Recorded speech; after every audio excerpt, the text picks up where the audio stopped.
Olis, buenas noches, buenos días o buenas tardes a la hora que lo estén viendo. Mi nombre es Ashanti Sánchez, matrícula 2025-0868. Estudio en el ITLI. En el día de hoy les estaremos haciendo una breve explicación sobre algunos términos de programación orientados a objetos. Mi maestro es Precio Martínez y vamos a empezar. Para saber más o menos sobre lo que estaremos tratando en nuestra breve explicación, por así decirlo, tenemos una pequeña introducción. La programación orientada a objetos, POO o PO, es uno de los paradigmas de desarrollo de software más utilizados en el mundo. Su objetivo principal es estructurar el código de una manera que imite cómo interactuamos con el mundo real, organizando el programa en piezas reutilizables de código llamadas objetos.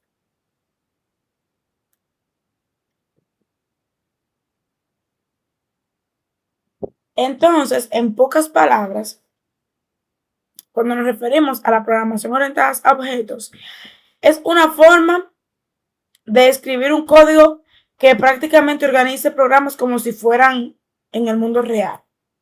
Hay diferentes grupos de animales, carros, etcétera. Pero más adelante vamos a estar viendo algunos ejemplos aplicados en el mundo real. Esto también trata que en vez de, por ejemplo, uno solamente dar órdenes y que esas órdenes sean paso a paso, eh, tipo como un objeto, como ahorita le dije, un carro o un usuario o un botón, esos pueden realizar acciones. Seguimos. Ok. Nuestro primer tópico a tratar es sobre la programación orientada a objetos y cuál es su propósito. Nuestra diapositiva tiene una pequeña definición que es un paradigma que organiza el software en torno a objetos, que esto quieren decir entidades que combinan datos o comportamientos. Su propósito es hacer el código más modular, ya sea que se pueda reutilizar y que sea fácil de mantener al representar sistemas complejos, como si nos basáramos en la vida cotidiana, en el mundo real. Entonces, en pocas palabras, es una forma de programar que organiza el código usando objetos. Entonces, estos representan, por así decirlo, como ya les dije, cosas del mundo real, o sea, de nuestra vida cotidiana, que puede ser una persona, tú o yo, puede ser un automóvil, un teléfono, una casa, y por así decirlo, en lo más entendible, de acuerdo a esa definición, es que esto trata sobre, sobre una forma que sea más fácil y organizada de tener códigos y que sean fácil de mantener y reutilizar. Tenemos un segundo tópico, que son diferencias entre programación orientada a objetos y programación procedural. Aquí se dice que se basa en objetos que juntan información y acciones y ayuda a crear código ordenado, reutilizable y sencillo de mantener al mostrar ideas complejas como elementos reconocibles. Fue lo mismo que hablamos casi al principio. Entonces, para hablar un poco ya más a fondo sobre la, la programación orientada a objetos, esta, por así decirlo, organiza el programa mediante objetos, que estos pueden contener tanto datos como acciones que puedan realizar. Cuando hablamos de la programación procedural, esta organiza el programa mediante, ¿cómo le podemos decirle? Funciones o un procedimiento que trabaja más con datos, no con acciones. Entonces, en pocas palabras, la programación procedural se centra en funciones y la PO, programación orientada a objetos, se centra en objetos, como mismo lo dice. En nuestro tópico número 3, conceptos de clase, objeto, atributo y método. En nuestra pequeña definición dice que una clase describe algo, un objeto es su versión concreta y los atributos guardan información y los métodos permiten actuar. Entonces, por así decirlo, la clase vamos a decir que es un modelo o plantilla para, se puede decir, crear un objeto. Entonces, el objeto ya es una forma de una clase, es decir, es como un elemento creado a partir de esa plantilla. Cada uno va de la mano. Entonces, el atributo es la característica o la propiedad de un objeto, lo que guarda información. Cuando nos referimos al método, es una acción o función que puede realizar un objeto. Entonces, podemos dar un pequeño ejemplo de nuestra vida cotidiana. Podemos suponer que un automóvil o un carro puede ser una clase, ¿verdad? Entonces, un automóvil rojo, ya estamos describiendo el objeto, que es un automóvil rojo, que como le dije, va de la mano. Entonces, el color, que es rojo, viene siendo el atributo. Y arrancar el motor ya viene siendo el método, que es lo que permite actuar. O sea, que eso está pan comido, porque literalmente los mismos conceptos eh, te hacen crear un lenguaje de programación que tú no puedas entender basándote en el mundo real, en la vida cotidiana. Vamos a seguir entonces. Como tópico número 4 tenemos encapsulamiento y protección de los datos. El encapsulamiento consiste en guardar los datos dentro del objeto y controlar cómo se usan, mientras que los datos quedan seguros dentro del objeto y solo se accede a ellos mediante métodos. Se puede decir ya, en pocas palabras, que el encapsulamiento es para proteger los datos de dicho objeto, para que eso no puedan como modificarse si entran o directamente puedan acceder desde cualquier programa. Entonces, esto puede mantener nuestro dato seguro, que ahí es que viene y entra la protección de los datos. Como tópico número 5, como tópico número 5, pregunta número 5, tenemos la herencia y reutilización de funcionalidades. Y esta nos dice que la herencia facilita reutilizar lo construido y extender comportamientos sin complicar el código. Es decir, permite crear una nueva clase a partir de otra que ya existe. Esto lo que quiere decir es que heredando las mismas características y los mismos métodos. Y esto evita escribir el mismo código varias veces y facilita la reutilización. Como tópico 6 tenemos polimorfismo y diferentes comportamientos de un mismo método. El polimorfismo permite que un mismo método tenga comportamientos diferentes, o sea, que tenga la libertad según el objeto que se esté utilizando. Puede ser diferentes clases, pueden responder de manera distinta a la misma acción. En nuestro punto 7 tenemos abstracción y simplificación de sistemas complejos. Entonces dice que la abstracción consiste en mostrar solo la información más importante de un objeto y ocultar los detalles innecesarios. Esto hace que los programas sean más fáciles de entender y desarrollar.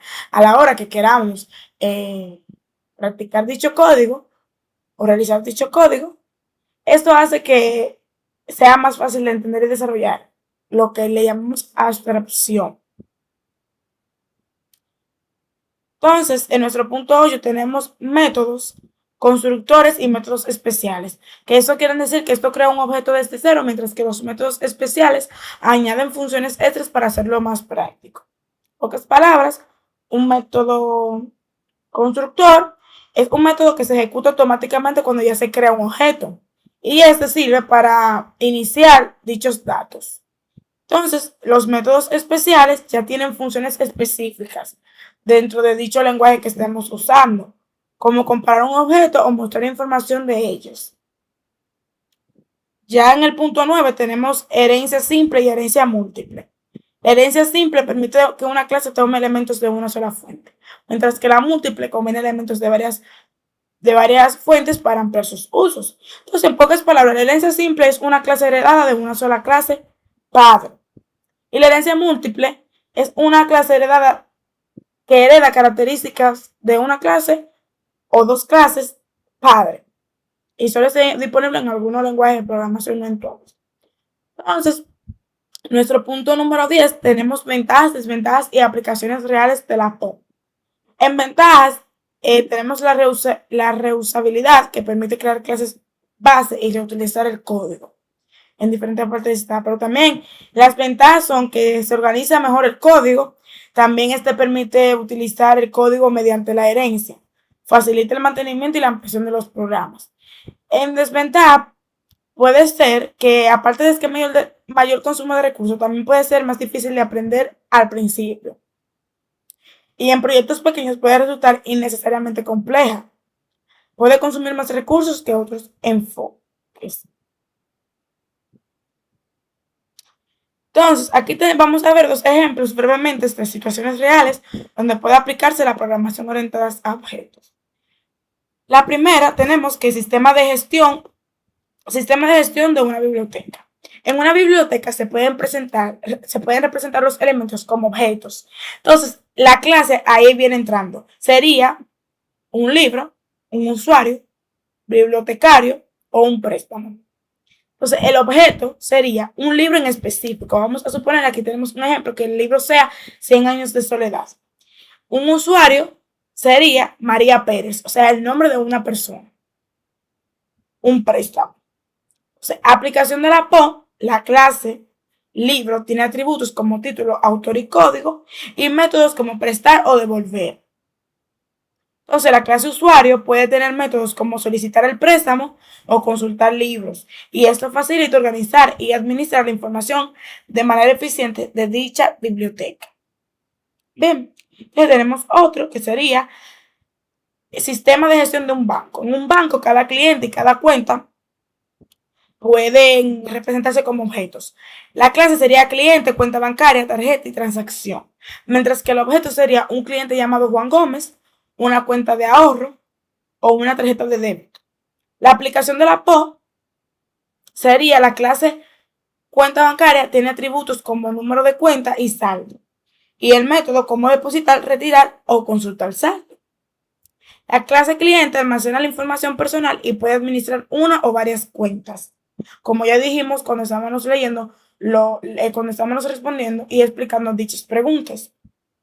Entonces, esto permite manejar las operaciones bancarias de forma segura y organizada y así tener una mejor gestión de dicho banco. Tenemos otra imagen ya más clarito sobre un objeto que sería un carro. Los atributos serían que es color verde, el año 2000 y la transmisión es automática. Entonces, encapsulados serían los cauchos, que es lo de afuera, el chasis y el motor. Entonces, en funciones sería encendido, aceleración, apagado, etc. Para dichos lenguajes de programación o ejercicios, les recomiendo que debemos practicar diario, leer varios códigos y nunca parar de aprender. También tenemos otro que sería ya de seres vivos. Entonces, esa es la programación orientada a objetos. Seres vivos que se podrían definir en mamíferos y en reptiles. El león, la foca y un mono. Y en reptiles vamos a poner un lagarto, una tortuga y un cocodrilo. En conclusión, podemos ver cómo el PO o programación orientada a objetos es fácil de entender, solamente tenemos que dedicarle tiempo y poder entender, ya que esta ha revolucionado el desarrollo de software al proponer una forma más fácil de cómo percibimos la realidad, que hasta con nuestra vida cotidiana estamos programando, por así decirlo, porque se puede estructurar un código en torno a un objeto autónomo y se pueden combinar datos y acciones.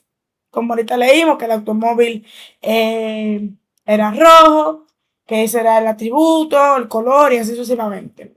En lugar de funciones aisladas, la PO logra que los sistemas sean notablemente más organizados, fáciles de mantener y escalables. Nuestras fuentes bibliográficas, nuestras bibliografías utilizadas fueron Google, ChatGPT, Wikipedia, Géminis y YouTube para así poder darle una excelente explicación. Muchas gracias por su atención. Seguirme para más contenido. Espero que les haya gustado esta explicación. Hasta la próxima. Bye.